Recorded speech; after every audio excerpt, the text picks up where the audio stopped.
Hello and welcome to the video, where today we'll be looking at cells in Minecraft. Yay! But first, let's learn about the history of cells. A scientist named Robert Hooke discovered cells in 1665 and called them cells because they looked like, well, cells to him. Then a man named Leeuwenhoek also discovered them and decided to call them animalcules. Why? Well, they looked like a bunch of animals to him.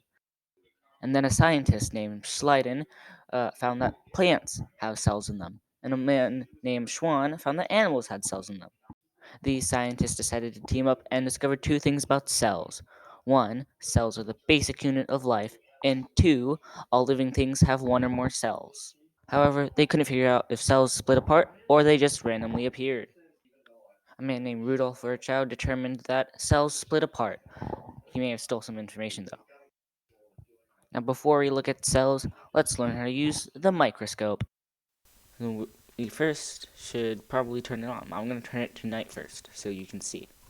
Uh, and then turn that on. Now the light is going to turn on by pressing that button. The actual button will probably be on the microscope, but I have it over there so it's easier.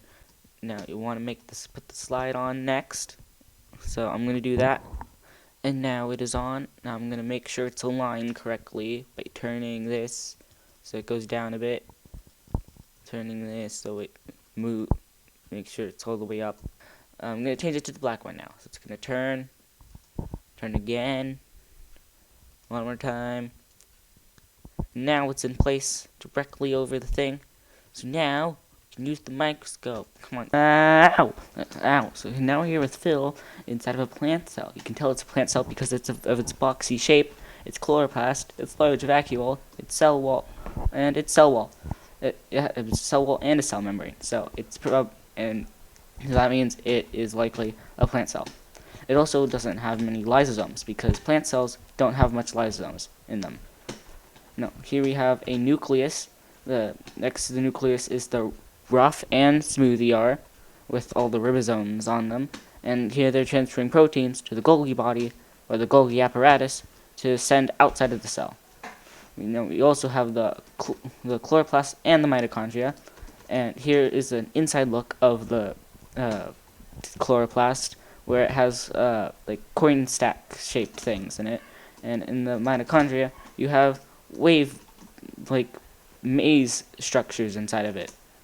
And yeah, I think that's it for the plant cell. Ow!